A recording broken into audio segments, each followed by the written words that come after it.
누가 부활의 주님을 만나는가? 요한복음 20장 11절로 16절 말씀입니다.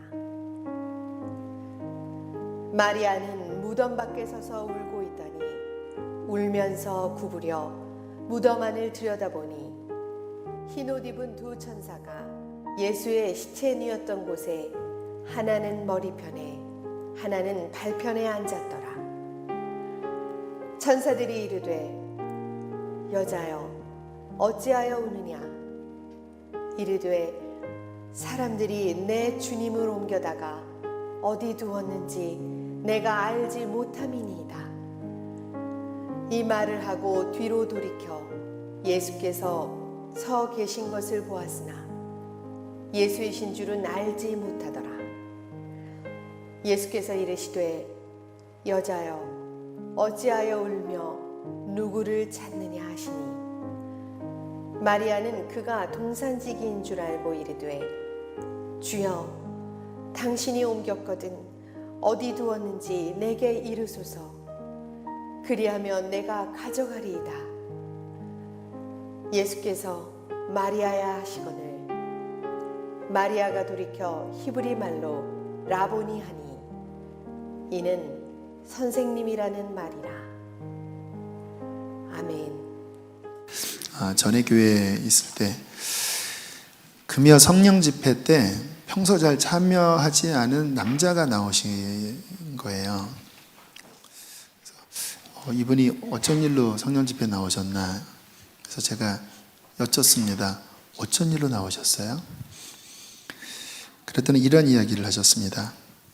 며칠 전에 부흥회를 오라고 해서 참여했는데 평상시에 부흥회도 잘 가지 않는 남성입니다. 문득 그런 마음이 들었대요. 내가 지금 이 부흥회에 앉아 있는 것을 하나님이 얼마나 좋아하실까? 기특하게 여기시는 거 아닌가? 그러면서 동시에 그러면 그동안 내가 세상에 헤매고 다닐 때 하나님이 참 속상하셨겠구나 하는 생각이 드는데 속에서 회개가 터진 겁니다. 여러분 신앙생활에 정말 중요한 것은 이 회개가 일어나는 거예요. 바위처럼 딱딱한 마음에 균열이 생기면서 눈물이 나고 마음이 돌이켜질 때 그때 이제 하나님 만나거든요. 그래서 이제 신앙적인 어떤 변화가 시작이 되었는데 그렇게 회개하고 나니까 마음이 너무 평안하고 좋아서 그러면 좀 우리 하늘 아버지께 더 예쁨을 받기 위해서는 절에도 나와봐야 되겠다 하고 나오신 거라고 이야기를 하시더라고요. 그 후에 또 이야기를 들었는데 이제 기도실을 들어간 거예요. 교회 기도실에. 기도하다가 성령의 임재를 경험을 했습니다. 막 기도가 커지고 방언이 나오고 그러면서 무슨 기도가 터져 나오냐면 하나님 왜 이제야 저를 불러주셨습니까? 왜 이제야 저를 불러주셨습니까? 막 어린아이 투정하듯이 막 이렇게 애통하게 기도하는데 음성이 들리더래요. 나는 그동안 한 번도 너를 떠난 적이 없었다. 늘 내 곁에서 내게 손을 벌리고 있었지만 너는 나를 외면했다. 본인이 하나님을 등지고 살았구나. 회개가 터지고 그러면서 이분이 인격적으로 깊이 주님을 만나게 되었습니다. 예수님은 부활하셨습니다. 신앙은 예수님이 부활하셨다고 하는 객관적인 사실에만 머무르는 게 아니에요. 진정한 신앙은 그 살아계신 주님을 내가 만나는 것입니다. 저는 이게 너무너무 좋아요. 하나님이 예수 그리스도가 박제된 신이 아니라 과거에 죽은 자도 살리시고 무덤에서 살아나시고 했던 과거의 기적을 행하셨던 뿐만이 아니라 지금 내 삶에 만나주신다고 하는 것. 이것이 복음이 아니겠습니까? 그분을 만날 때 우리의 영혼이 살아나요. 왜냐하면 그분은 생명이시기 때문에.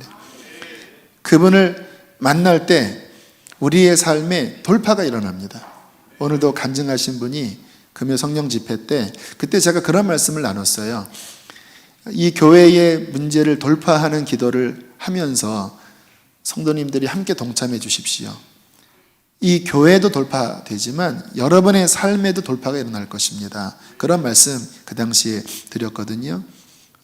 정말 주님을 깊이 만나니까 오늘 간증한 집사님의 마음의 변화가 일어나고 환경이 바뀌는 것도 돌파지만 내 마음에서 극복되는 것, 내 마음에 하나님의 사랑이 경험되어지는 것, 이게 돌파잖아요. 그러니까 부활의 주님을 만나면 우리의 삶에 승리가 일어나는 거예요. 우리의 신앙생활에 이 부활하신 주님에 대한 만남이 없다면 그것은 넌센스입니다. 가짜예요, 다. 종교생활밖에 안 되는 거예요. 우리 주님께서는 부활하셔서 지금도 살아계시고 우리의 삶에 손을 내밀고 계십니다. 신앙은 뭐냐? 예배는 무엇인가? 그 부활의 주님을 내가 만나는 것입니다. 한 번 만나는 게 아니에요. 나 옛날에 만났습니다. 옛날에 만났는데 지금 안 만나지면 또 우리의 신앙은 답답해지는 거예요. 매일 그분을 만나고 매일 그분의 힘입어 살아갈 때 우리는 승리하게 되는 것이죠. 그러면 관건이 뭐냐? 어떻게 그분을 만나냐가 관건입니다. 그 비결이 오늘 마리아의 모습 속에 잘 나타나 있습니다. 성경에 마리아가 많이 나와요. 예수님의 모친도 마리아이고 요한복음 11장에 나오는 그 마르다가 죽었을 때 마르다의 여동생이 마르다, 나사로죠. 나사로의 여동생이 마르다, 그리고 막내가 마리아입니다. 근데 오늘 성경에 나오는 마리아는 그 마리아가 아니고 막달라인 마리아라고 합니다.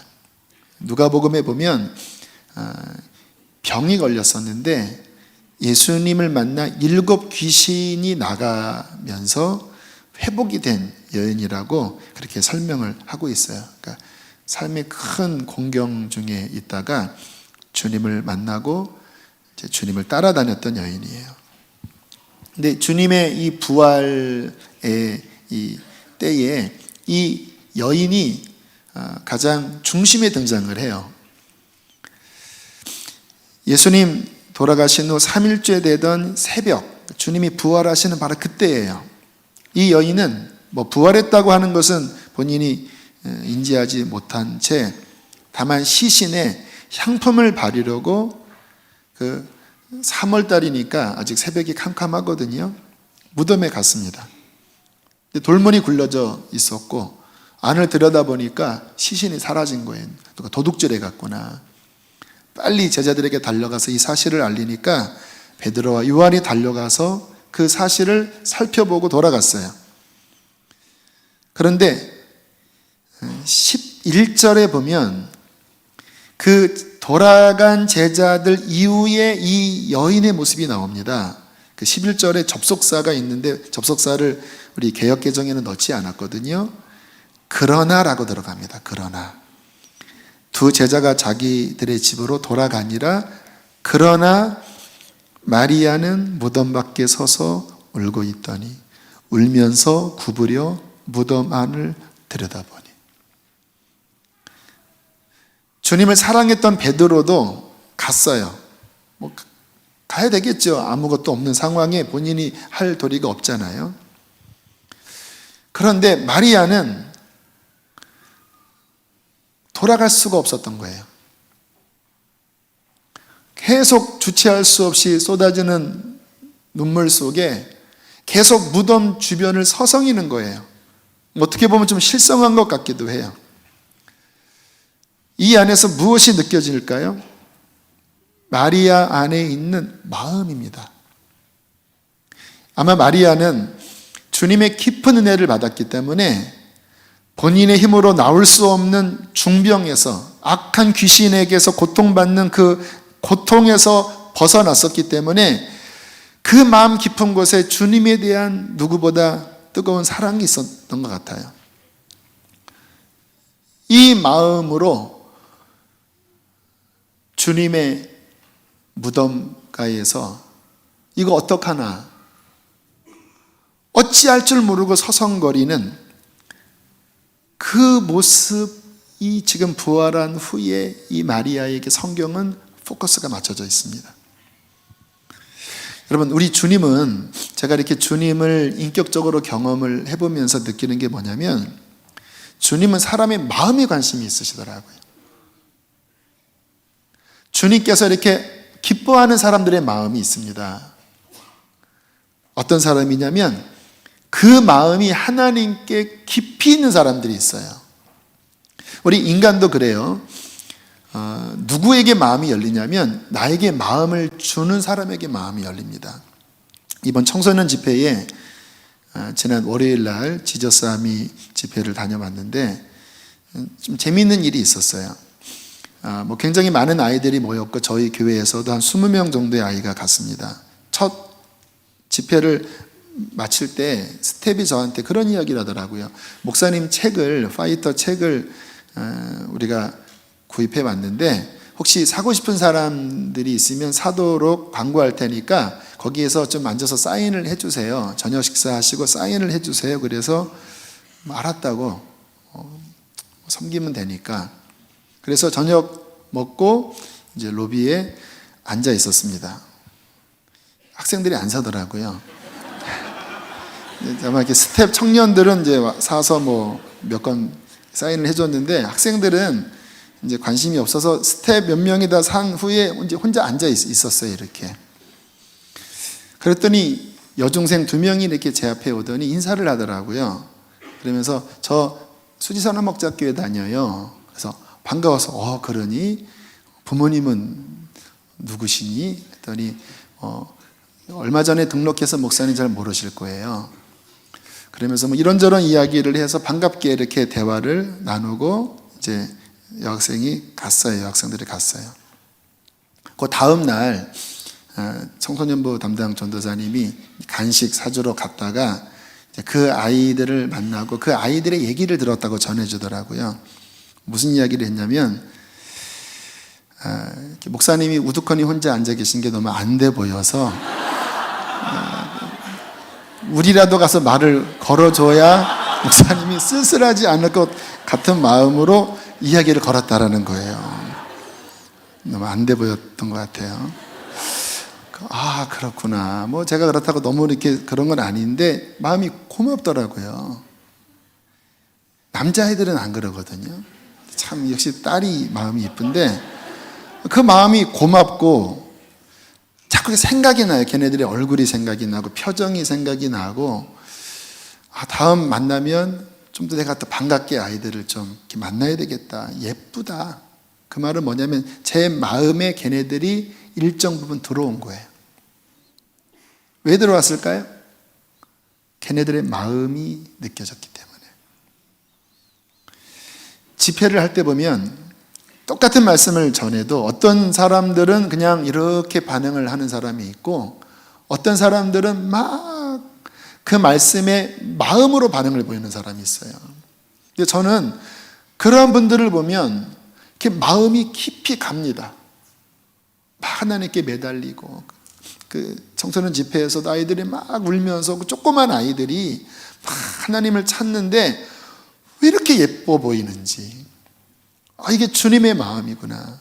잠언 8장 17절 나를 사랑하는 자들이 나의 사랑을 입으며 나를 간절히 찾는 자가 나를 만날 것입니다. 주님의 마음이에요. 나를 사랑하는 자들이 나의 사랑을 입으며 나를 간절히 찾는 자가 나를 만날 것입니다. 오늘 마리아의 마음에 그 마음이 있었다라는 거예요. 그 누구보다도 주님의 시신이 사라진 것을 보고 막 어찌할 줄 몰라서 애타하고 있을 때 갑자기 무덤 안에 천사들이 보였습니다. 그 처음에는 안 보였거든요. 베드로, 요한도 그걸 못 봤는데 베드로, 요한이 간 후에 막 울면서 다시 무덤을 살펴볼 때 천사가 한 천사는 예수님 머리 있었던 쪽, 한 천사는 발편에 있었던 쪽에 앉아서 여인에게 이렇게 질문했어요. 왜 우느냐? 그러니까 마리아가 주님의 시신을 누가 옮겼습니다. 그리고 뒤를 돌아다 보니까 동산지기 같은 사람이 서 있는 거예요. 주님이었어요. 근데 부활하신 주님은 우리가 알아야 될 게 뭐냐면 본인이 보이길 원하는 사람에게만 보이셨습니다. 그냥 돌아가시고 부활하시기 전에 공생의 기간에는 누구든지 예수님을 찾아오면은 물리적으로 만났어요. 부활하신 다음에는 그렇게 안 돼요. 그분이 자신을 열어서 보여주셔야지만 그분을 알아보게 돼요. 처음에는 주님께서 자신을 이렇게 감추셨던 것 같아요. 주님이 울고 있는 마리아에게 물어봅니다. 여자여, 어찌하여 울며 누구를 찾느냐? 주님께서 마리아의 이 갈급한 마음을 느끼시고 그 마리아에게 말을 건네시는 거예요. 그때 마리아가 동산지기인 줄 알고 이렇게 이야기합니다. 당신이 시신을 옮겼나요? 그러면 저에게 알려주세요. 제가 가져갈게요. 이게 보통 마음으로는 될 수 있는 일이 아닙니다. 여성들이 자기의 가족이라도 시신을 보면 쇼크를 받는 경우가 있더라고요. 여자의 몸으로 어떻게 남정네의 시신을 옮깁니까? 이거는 심리적으로도 또 육체적으로도 어려운 일인데 마리아가 당신이 옮겼다면 말씀만 해주십시오. 어디에 있든 제가 그 시신을 다시 가져가겠습니다. 그 말을 듣자마자 16절에 주님이 마리아야 라고 말씀하십니다. 그거는 자신을 열어서 보여주신 거예요. 첫 번째로 부활하신 후에 첫 번째로 마리아야 나다. 마리아가 주님을 알잖아요. 그 음성을 딱 들었을 때 주님을 알아본 거예요. 라보니, 번역하면 선생님, 당신이십니까?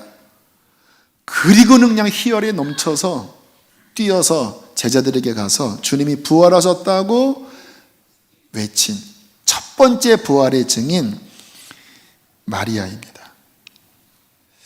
우리는 생각을 해봐야 돼요. 왜 예수님은 자신의 모친인 어머니도 있었고 그 사랑하는 모든 열정을 쏟아부은 제자들도 있었는데 왜 성경에서 조금 아웃사이더에 있었던 이 마리아를 만나 주셨을까?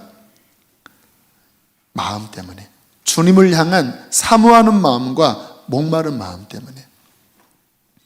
저는 목회를 하면서 주님을 인격적으로 만나는 사람들을 봅니다. 교회에 온 지 얼마 되지 않았어도 누구는 그냥 종교적으로 왔다 가지만 어떤 분은 주님을 깊게 만나는 분들이 있으세요.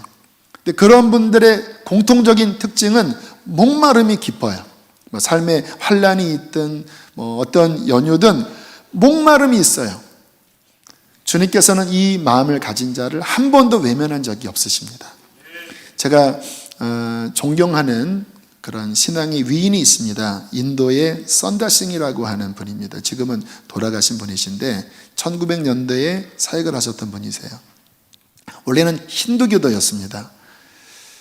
지도자였어요. 사도가 이제 힌두교 지도자인데 종교적인 수행을 다 해봤지만 마음의 평화를 얻지 못했습니다. 되게 목말랐다고 그래요. 어떻게 기도했냐면 신이시여 만일 당신이 계시면 올바른 길을 보여주십시오. 그렇지 않으면 이제 5시에 기차가 이 앞을 지나갈 때 저는 거기에 목을 들이대고 저는 죽을 것입니다. 그렇게 기도를 해도 그래도 안 나타나시더래요, 신이. 그리고 이제 죽어야 되겠구나 라고 생각하는데 멀리서 빛 가운데 누군가 걸어오시더래요.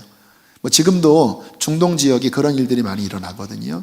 목마른 누군가에게 꿈에 나타나시기도 하시고 다양한 그런 하나님의 모습으로 나타나셔서 지금 중동 지역에 굉장한 부흥이 일어나고 있다고 하는 소식이 굉장히 오래전부터 한 5년, 10년 전부터 들리는데 지금 또 강하게 일어나고 있어요.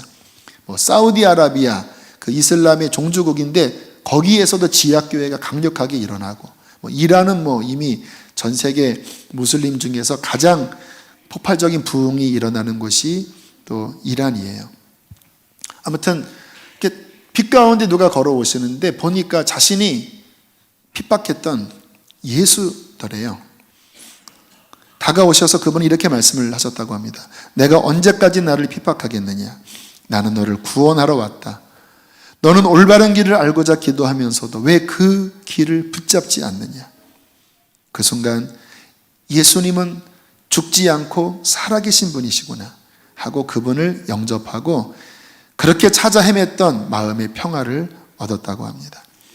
여러분, 이 목마름, 주님께서 말씀하셨죠? 줄이고 목마른 마음을 가진 자는 복이 있나니 저희가 배부를 것이며.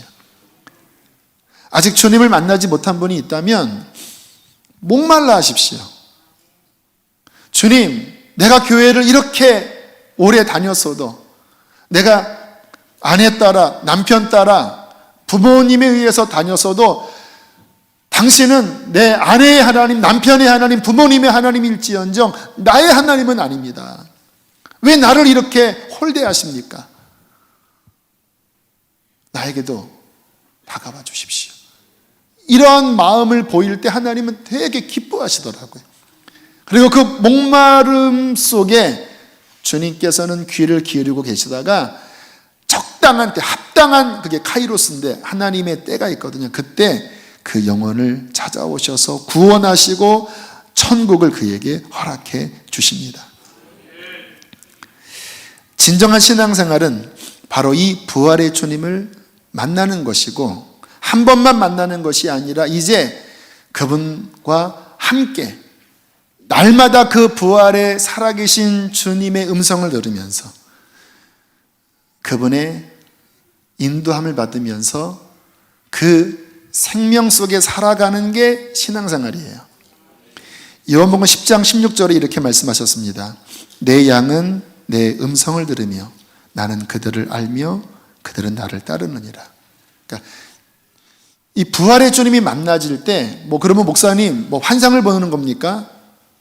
그게 아니라 말씀이 들릴 때 오늘 이 마리아가 주님께서 부활의 주님으로 딱 만나실 때 그 영혼 가운데 마리아야. 그때 이 심령에 그분의 음성이 들렸잖아요. 그 순간 부활의 주님 만난 거거든요. 주님을 만날 때 보면 이렇게 우리가 예배를 드릴 때도요. 어떤 분은 그냥 이렇게 귀로 듣고 그냥 지나가는 분들이 있어요. 그분은 말씀이 들려도 부활의 주님을 못 만난 거예요. 근데 어떤 분들은 말씀을 들을 때 이 속에서 공명이 되는 분이 있어요. 내 마음 깊은 영이 울리는 사람이 있어요. 주님, 내가 당신께 목마릅니다 라고 이 속에서 울려요. 그것은 뭐냐면 말씀 속에서 부활한 주님을 만나는 것입니다.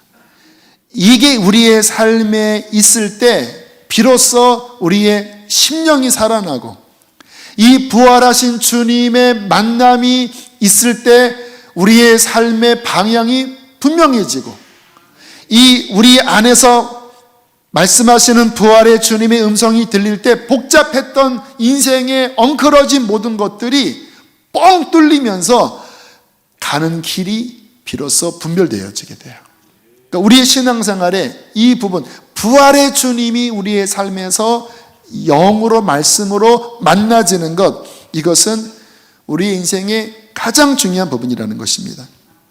저도 주님을 만난 후에 많은 고민들이 있었습니다.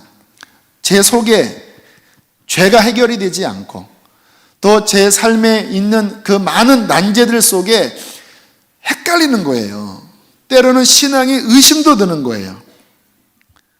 근데 감사한 거는요, 그때마다 부활하신 주님이 말씀 속에, 기도 속에, 예배 속에서 마리아야 라고 하시는 그의 음성을 들려주셨습니다. 어떻게 아냐고요? 알아요. 내 양은 내 음성을 들으며 알아요. 주님이 지금 내가 고민했던 이 부분에 이렇게 말씀을 하시는 거구나. 그러면은 문제가 탁 풀려요. 고민이 해결이 돼요. 왜요? 그분의 말씀은 힘이 있고 하나님의 말씀이기 때문에 내 삶에 복잡했던 것들도 그분의 말씀 앞에 다 정리가 되는 것입니다. 지난주에 저희 교회에서 정말 풍성한 은혜의 축제 잔치가 있었습니다. 참 너무나 감사한 저는 시간이었는데, 첫날 집회 이제 기도를 다 안수 기도도 하고 마칠 즈음에 제가 이 앞에서 서서 이제 개인 기도하는 시간을 가졌어요. 주님께서 우리에게 뭔가 중요한 응답을 주실 때에 이런 현상이 일어나는 경우가 있습니다. 마음에 뭔가 의문이 드는 거예요. 그 의문이 들 때 그 의문을 가지고 하나님 앞에 질문하면 주님이 우리에게 뭔가 응답하시고 싶은 것을 응답해 주시는 경우가 많이 있어요. 전 그래서 성경을 읽을 때 뭔가 의문이 생기는 것을 좋아합니다. 왜요? 주님께서 응답하시려고 하는 전조예요. 근데 지난 첫날 수요일날 집회 때 그런 일이 벌어졌어요. 이제 교인들 안수기도 하고 이 앞에 서서 기도하는데 마음 깊은 곳에 답답한 마음이 드는 거예요. 주님, 우리 수지선한목자교회가 6년 반이 지나 여기까지 왔습니다.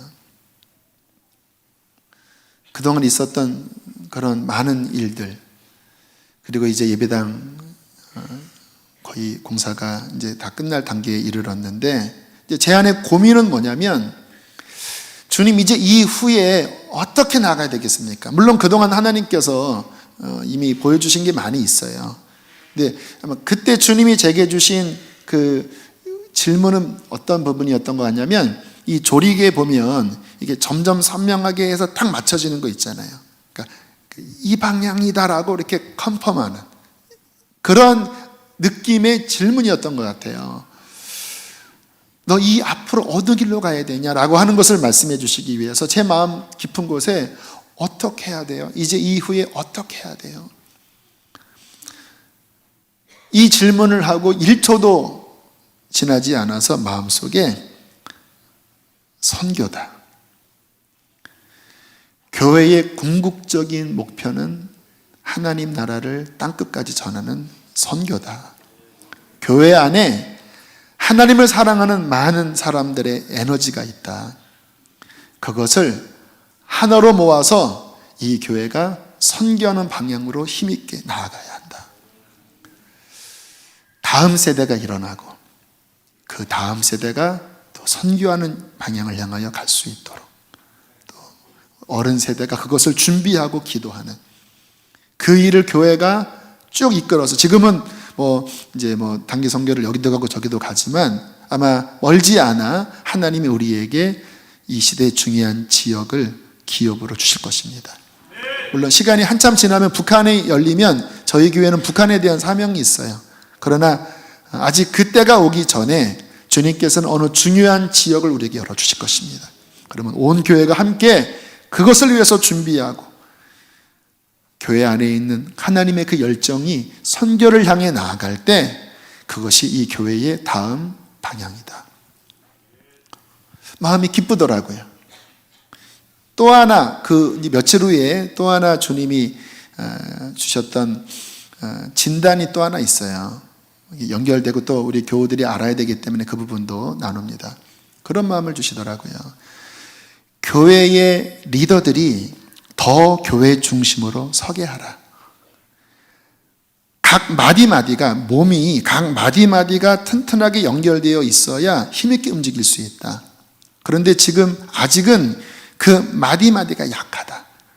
교회 안에 중심에 서 있는, 오늘도 지역장님, 목자님들 임명을 했고, 또 교회 안에 많은 권사님들, 이런 중직들이 있지만 앞으로 열방을 향하여 나아갈 때 더 이 교회의 비전에 마음을 연합하고, 그리고 하나님께서 이 강단을 통해 주시는 그 교회의 깃발과 방향에 함께 내 교회, 주님께서 우리에게 주신 사명, 하나님 나라의 부흥, 이 마음으로 함께 연합될 수 있도록, 더 튼튼하게 연결될 수 있도록 이 교회의 지도자들을 가르치고 풀려나라라고 하는 마음을 주시더라고요.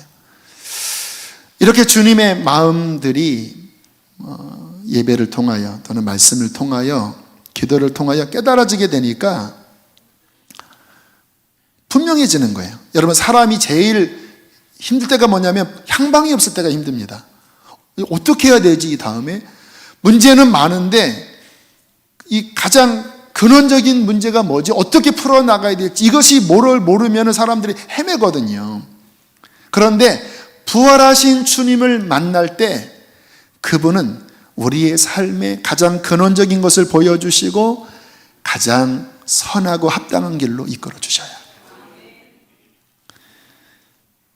여러분의 삶에 이 부활의 주님이 만나지는가? 내가 애쓰고 내가 뭔가 헤매는 이 삶이 크리스찬의 삶이 아니잖아요. 그 부활의 주님의 음성이 말씀 속에 들리는가? 성경을 읽을 때 그 주의 음성이 들리는가? 저는 그것이 들렸기 때문에 여기까지 왔거든요. 성경에 가장 큰 저주가 뭔지 아십니까? 아모스 8장 11절에 나와요. 주 여호와의 말씀이니라. 보라, 날이 이를지라. 내가 기근을 땅에 보내리니 양식이 없어 주림이 아니며 물이 없어 가람이 아니요 여호와의 말씀을 듣지 못한 기갈이라. 살아계신 하나님, 부활의 주님의 음성이 더 이상 내 삶에 들리지 않을 때 영혼은 기갈을 당하여 내 인생은 헤매요. 왜 우리의 삶에 더 이상 부활의 주님의 음성이 들리지 않고 말씀을 들어도 성경을 읽어도 그냥 은혜는 받는데 정말 살아계신 그 주님의 임재가 내 삶을 분명하게 이끌지 않고 계실까? 어떤 분이 그러시더라고요. 눈을 감고 내 마음을 살펴보니까 수세미 같대요. 그 엉클어진 수세미 있죠. 질긴 수세미. 하나님과의 관계가 망가져 있는 거예요. 세상의 생각, 인간의 생각으로 가득 차 있는 거예요. 너무 답답해요. 그의 인생에 언제 부활의 주님을 만났는지 기억도 나지 않을 겁니다. 이것이 인생의 저주입니다. 어떻게 다시 부활의 주님의 음성이 내 마음에 들리고 다시 내 마음에 엉클어졌던 것들, 수세미처럼 질겨있는 것들이 다 뽑혀지면서 그 주님의 생명과 같은 말씀이 내 심령과 삶에 흐를 수 있을까요? 목마름을 가져야 됩니다. 마리아가 주님을 찾아 헤매잖아요. 그분이 눈에 보이지 않을 때 그냥 안 계신가 보다 하고 돌아간 것이 아니라 계속 그 무덤 주위를 서성이잖아요. 목마르니까. 내 삶에 그분의 음성이 들리지 않을 때 뭐 그런가 보다,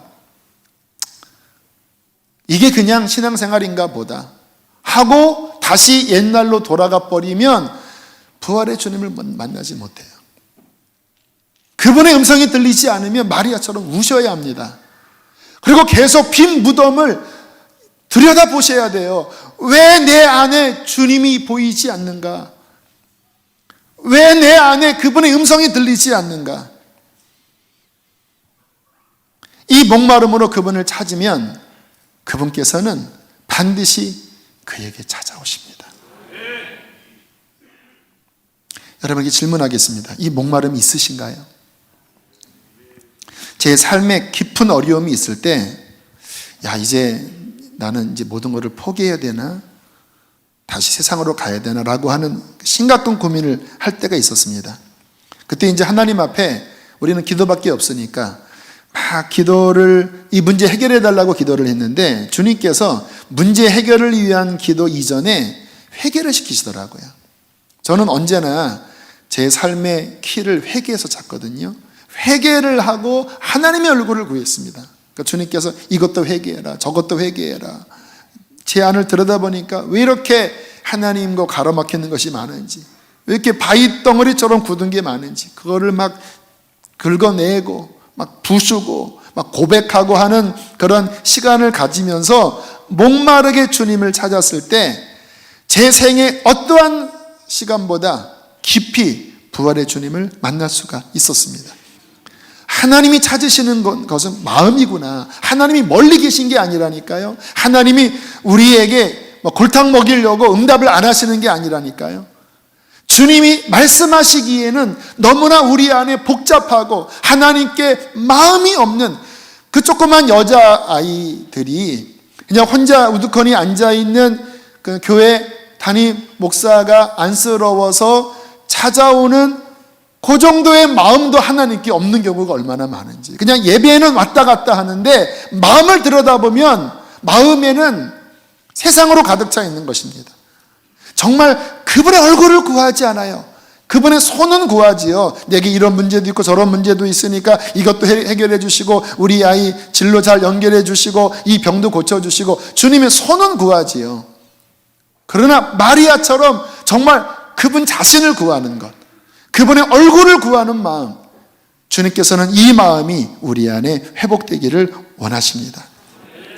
오늘 성경에 보면 다시 한번 본문을 쭉 읽어보면요, 마리아는 무덤 밖에 서서 울고 있더니 울면서 구부려 무덤 안을 들여다보니, 쭉 지나서 15절에 예수께서 이르시되 여자여 어찌하여 울며 누구를 찾느냐 하시니, 마리아는 그가 동산지기인 줄 알고 이르되 주여 당신이 옮겼거든 어디 두었는지 내게 이르소서, 그리하면 내가 가져가리이다. 예수께서 마리아야 하시거늘 마리아가 돌이켜 히브리 말로 라보니 하니, 17절에 예수께서 이르시되 나를 붙들지 말라 내가 아직 아버지께로 올라가지 아니하였노라. 좀 이 말씀을 보면요, 저는 그렇게도 생각을 했어요. 여기에 대한 해석이 제가 지금 말씀드리는 게 정확하지 않을 수도 있어요. 주님께서 부활하시고 난 다음에 제일 처음 누구 앞에 가셔야 될까요? 하나님 아버지 앞에. 지금 이 시점이 부활한 직후거든요. 하나님 아버지 앞에 가야 되는데 지금 하나님 아버지 앞에 가시기 전에 마리아를 만나신 거예요. 그래서 마리아에게 아직 나를 건들지 말아라. 나는 아직 아버지를 배웁지 못했다. 너는 가서 내 형제들에게 내가 다시 살아났다고 전해라. 이 말씀을 하시고 아버지께 가신 거예요. 다시 가셨다가 또 내려오셨겠죠. 여러분, 우리 주님의 마음이요, 그분을 찾는 마음을 가진 자에게 얼마나 그 마음이 간절한지 아십니까? 저는 우리 수리선한 목자교회를 생각을 하면서 주님께서 이 교회에 대한 어떤 깊은 뜻을 가지고 계시다고 하는 생각을 자꾸 주세요. 그런데 고민이 뭐냐면 그것을 받을 만한 목마름이 우리 안에 있는가? 여러분, 주님의 부흥과 그리고 선교적인 강력한 진군이 일어나려면 지금 같은 모습으로는 안 됩니다. 정말 하나님 나라의 그 영광스러운 부흥을 얻어내려면 우리는 마리아처럼 그 하나님과 그 나라의 목이 말라야 합니다. 목이 말라야 해요. 우리의 눈이 열려야 합니다. 지금처럼 내가 이렇게 이 정도로 은혜 받고 목마르니까 그냥 교회 와서 기도 좀 하고 말씀 듣고 조금은 해갈이 되지요. 근데 제가 보면 안타까운 게 많은 분들이 거기서 끝나요. 거기서. 너무 내가 힘들었는데 교회 와서 설교를 들으니까 내 그 갈급했던 마음이 좀 해갈이 됩니다. 그 다음이 없어요. 많은 분들이 제자 훈련도 좀 받으시고 그때 좀 좋으신데 그 다음으로 나가야 되는 거거든요. 그 다음이 무엇입니까? 정말 하나님의 나라를 위하여 진격해 들어가는 것입니다. 우리의 남은 삶이 얼마나 짧습니까? 이 짧은 인생, 이 마지막 시대에 그 하나님의 영광과 하나님의 뜻을 위하여 이제 나의 삶을 불사르고자 하는 갈망, 목마름이 우리 안에 있어야 합니다. 눈이 열려져야 돼요.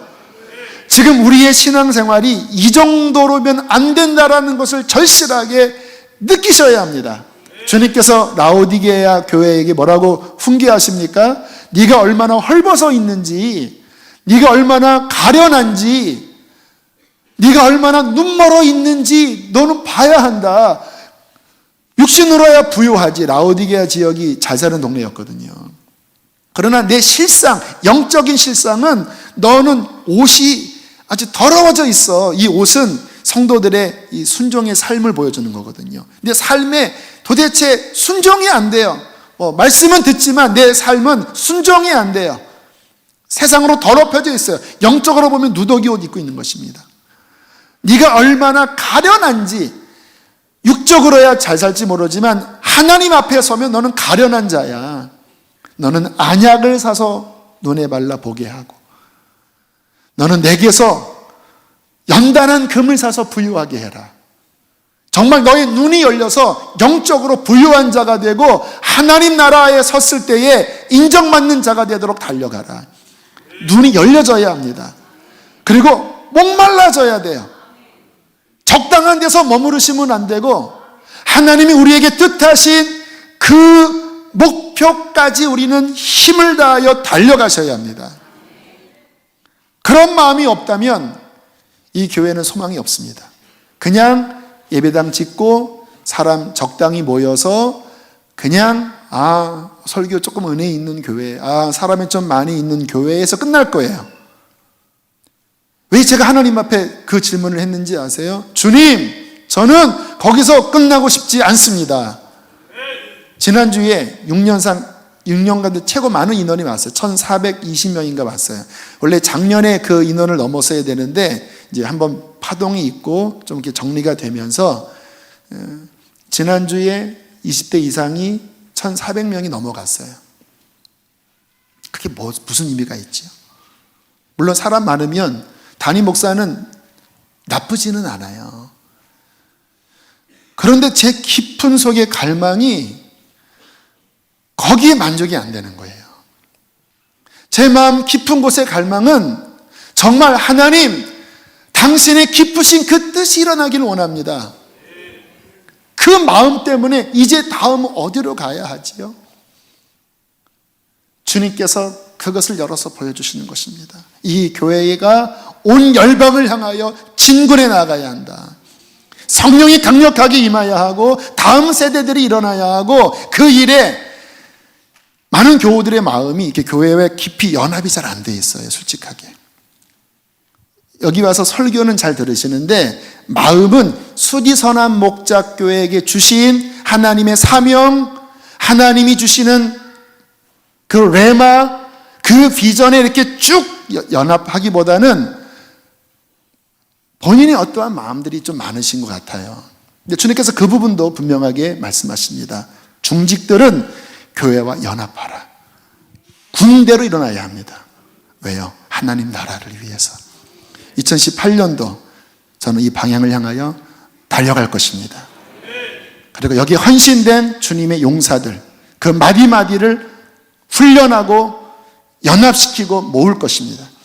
그리고 하나님께서 열어주시는 그 선교 완성과 다음 세대 부흥을 향하여 한 걸음 한 걸음 나아갈 때에 단순히 사람이 늘어나는 그 저차원적인 수준이 아니라 하나님의 나라가 왕성하게 부흥되고 주님 나라 설 때에 면류관 받는 그러한 교회가 되게 될 줄로 믿습니다. 그 일에 우리 함께 목마릅시다. 더 하나님을 향하여 문을 두드립시다. 이 본당이 24시간 열려 있습니다. 저는 마음이 좀 불안한 마음도 있어요. 혹시 사고가 나면 안 될 텐데. 그러나 누구라도 문을 열고 이 자리에 와서 하늘 향하여 부르짖고 목마른 마음으로 하나님을 찾고자 할 때 그분을 만난다면 여러분, 이 터전은 문을 열어놓은 그 의미가 이루어지게 될 거예요. 2018년도 더 예배당에 모이셔서 하늘을 향하여 두드려서 하나님의 뜻을 이루는 저와 여러분 되시기를 축복합니다. 함께 이 시간 우리 찬양하겠습니다. 옛날 찬양이지요. 목마른 사슴 시냇물을 찾아 헤매이듯이. 혹시 목마름을 잃어버린 사람이 있다면 이 찬양 고백하시면서 하나님 다시 회복해 주십시오. 내 눈을 열어 주십시오. 안주하지 않게 해 주십시오. 안주하지 않게 하여 주십시오. 우리 찬양 고백하시면서 기도합니다. 목마른 사슴 시내 물을 찾아 헤매이듯이 내 영혼 주를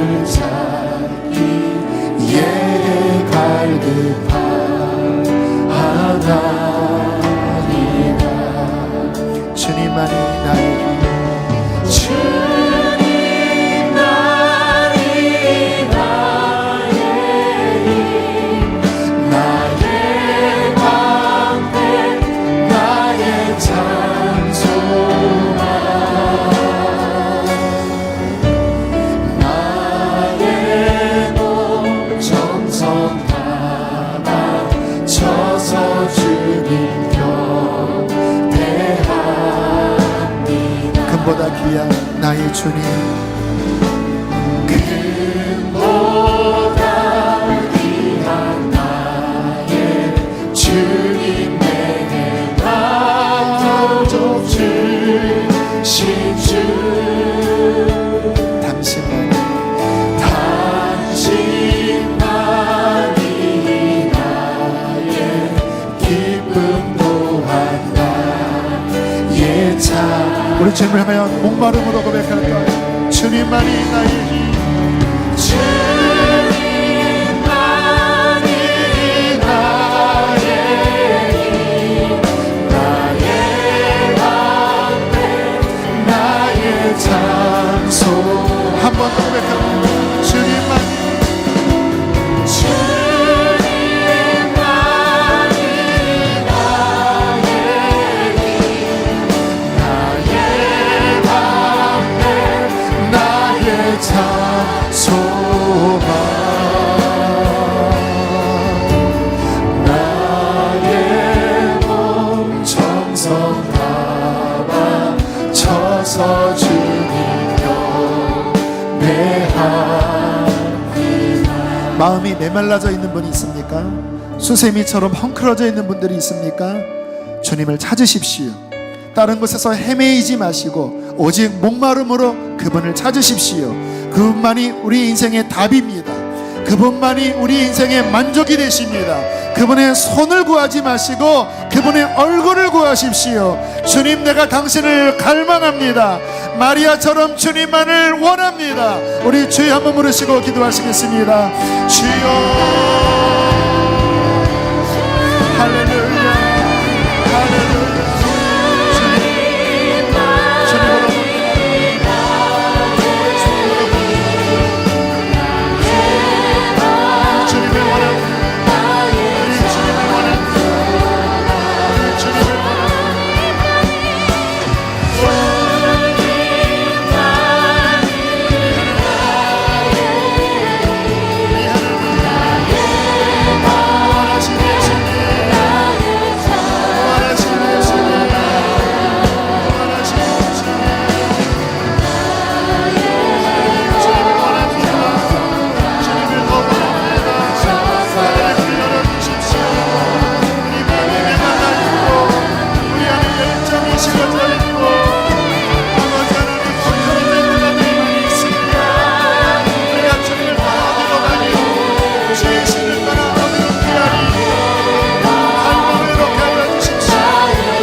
이스라엘아 들으라. 오직 하나님은 유일한 여호와이시니 너는 마음을 다하고 뜻을 다하고 힘을 다하여 주 너희 하나님을 사랑할지니라. 하나님, 우리 안에 있는 방황과 메마름과 엉클어진 모든 것들 오직 주님 안에서 답을 찾게 해주십시오. 주님, 목마름이 우리 안에 식어져 있다면 다시 우리의 눈을 열어주시어서 우리가 얼마나 가련한지를 알게 하여 주시고 이렇게 살면 안 되는 것을 알게 하여 주시고 하나님, 더 거룩한 주님을 향하여 달려가게 하여 주시옵소서. 하나님, 우리 인생의 비전을 보여주십시오. 우리 인생을 향하신 하나님의 뜻을 보여주십시오. 그리하여 안주하는 것이 아니라 주의 사명을 향하여 달려가게 하여 주십시오. 주여, 수지선한 목자교회를 향한 하나님의 꿈을 보여주십시오. 하나님의 목적을 보여주십시오. 온 교회가 연합되어지게 하여 주시고 한 몸으로 진격하여 선교 완성과 다음 세대를 일으키는 부흥을 향하여 달려가게 하여 주십시오. 하나님, 간절히 원합니다. 이 교회에 그러한 부흥을 허락하여 주시고 살아가는 성도들의 삶에 그러한 부흥을 허락해 주시옵소서. 주님, 사랑합니다. 아버지, 열방에 선교하고 있는 우리의 교우들이 있습니다. 함께해 주시고 그들과 동행하여 주시옵소서. 주님, 우리 교우들의 기업을 주께 맡깁니다. 주님, 축복해 주시고 그 기업이 하나님의 영광을 위하여, 주님의 비전을 위하여 쓰임받는 기업 되어지게 해주십시오. 귀한 예물을 봉헌합니다. 기쁘게 흠양하여 주소서. 이제는 우리를 죄에서 건지신 예수 그리스도의 은혜와 하늘아버지의 그 크신 사랑과 성령의 교통하심이 예배하는 모든 이들의 마음속에, 그들의 갈망 안에 충만히 함께 있을지어다. 아멘.